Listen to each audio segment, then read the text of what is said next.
Do you ever get nervous about speaking in public when you have to talk in front of a group of people? I used to feel nervous a lot. I think with practice, you get better. As a teacher, I'm often standing in front of a group of people and talking. So I don't usually get that nervous. But it is a skill that you have to develop, and I do it every day, so that helps. But if you don't do it every day, you might need some practice, like this lady over here behind me.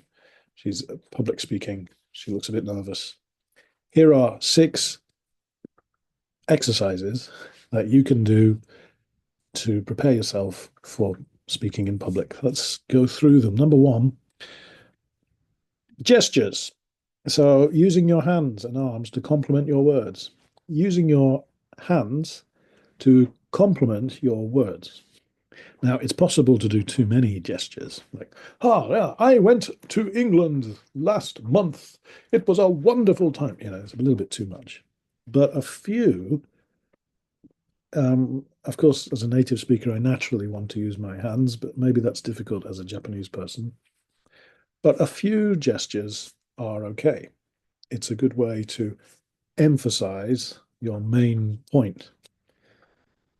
Practice doing them in a mirror, or you can video yourself and you can see what you look like. Number two, consider practicing tongue twisters before you have to speak. Getting your mouth and tongue ready to go is a good thing. So, tongue twisters, for example, she sells seashells on the seashore. Can you say that? Seashell. She sells seashells on the seashore. That's a difficult one for Japanese. Another difficult one is using, a lorry. Lorry, Lorry, is a truck in British English. This is a tongue twister. Red lorry, yellow lorry. Red lorry, yellow lorry. Red lorry, yellow lorry. Red lorry, yellow lorry. Okay, you do a little bit of this before you have to speak. And then when you're speaking, you don't feel so difficult to make the sound. That's the idea. Try that. Number three is just imagine being asked an unexpected question in a Q&A session. Q&A is question and answer. So, if you have to give a speech, before you give the speech, a few days before, imagine all of the kinds of questions you might get and prepare a few answers in your head. Or you can speak out. I don't think you have to write them down. But that way it gives you confidence that when you go to a meeting and have to give a speech, you can handle anything that happens. Number four, practice impromptu speaking. Impromptu means no plan speaking.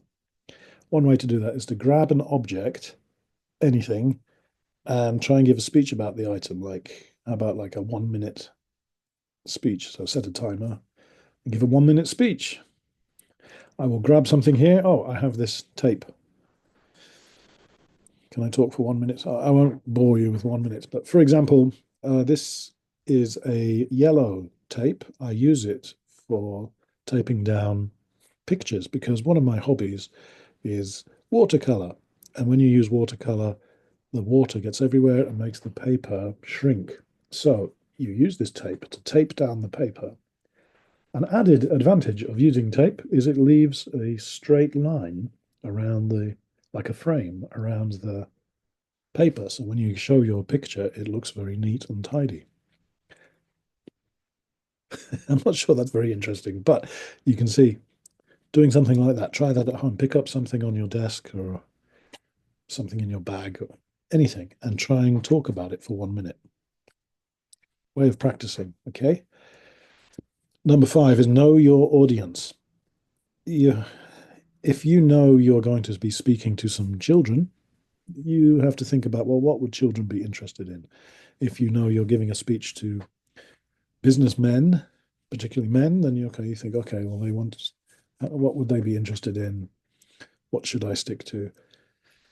So knowing your audience or thinking about who's going to listen to your speech means you can think about what you're going to say and the vocabulary you will use. and any presentation, right? So think about your audience. Finally, number 6, storytelling makes everything better. It says weaving narratives throughout your presentation will help listeners connect more deeply. That means tell a story. Tell a story about yourself or something you know well that is like an example of the point you're trying to make. People love stories. A short story. People love stories. And making things more personal makes it more interesting. Okay. Those are 6 suggestions. I hope you can remember them. There are 3 questions. Number 1, which of these 6 tips would be best for you to try? Number 2, what topic would you like to be able to speak about in English? And number 3, what's an interesting episode in your life? Episode is one time, short time in your life. So if you can think about that, there's some practice. If you think about that moment in your life, you could make a little speech about it.